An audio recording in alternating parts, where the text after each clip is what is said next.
उद्धव आणि राज ठाकरेंच्या बहुप्रतीक्षित युतीची आज दुपारी 12 वाजता औपचारिक घोषणा। वरळीतील कार्यक्रमाकडे महाराष्ट्राच्या नजरा।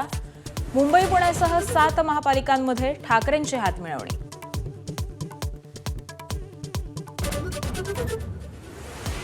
पुण्यासह पिंपरी चिंचवडमध्ये पवार काका पुतण्याच्या एकीची पॉवर दिसणार। 26 तारखेला एकीची अधिकृत घोषणा। खुद्द अजित पवारांची माहिती। तर चर्चा सुरू असल्याचा सुप्रिया सुळेंचाही दुजोरा। पुण्यात दोन्ही राष्ट्रवादी एकत्र येण्यावरून शरद पवारांच्या राष्ट्रवादीत मतभेद। पवारांचे निष्ठावान प्रशांत जगताप राजीनाम्याच्या वाटेवर, तर अजित पवारांसोबत जाण्यावरून काँग्रेसमध्येही 2 मतप्रवाह। राष्ट्रवादीच्या शिष्टमंडळाच्या भेटीनंतर काँग्रेसचा सूर बदलला। आघाडीची वेळ निघून गेल्याचं सांगणाऱ्या काँग्रेसची चर्चेची तयारी। पत्रकार परिषदेला पवार हजर राहिले तर आवडेलच, राऊतांचं वक्तव्य। प्रकाश आंबेडकरांच्या वंचितची भूमिका अद्याप गुलदस्त्यात। मुंबईत आंबेडकरांकडून 50% जागांची मागणी।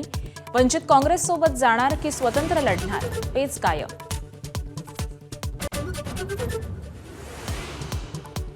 मुंबईतल्या हवा प्रदूषणावरून हायकोर्टानं काढले महापालिकेचे वाभाडे। प्रदूषणाची सत्यता कळावी यासाठी आयुक्तांना रस्त्यावर घेऊन जा, कोर्टानं फटकारलं।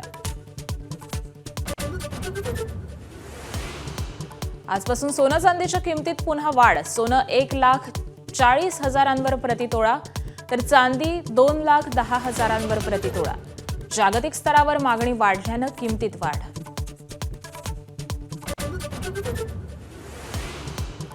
बांगलादेशातील हिंसाचाराचे देशभरात पडसाद। नवी मुंबईसह मुंबईत विश्व हिंदू परिषदेची निदर्शनं। हिंदूंच्या हत्येविरोधात संताप। एबीपी माझा, उघडा डोळे बघा नीट।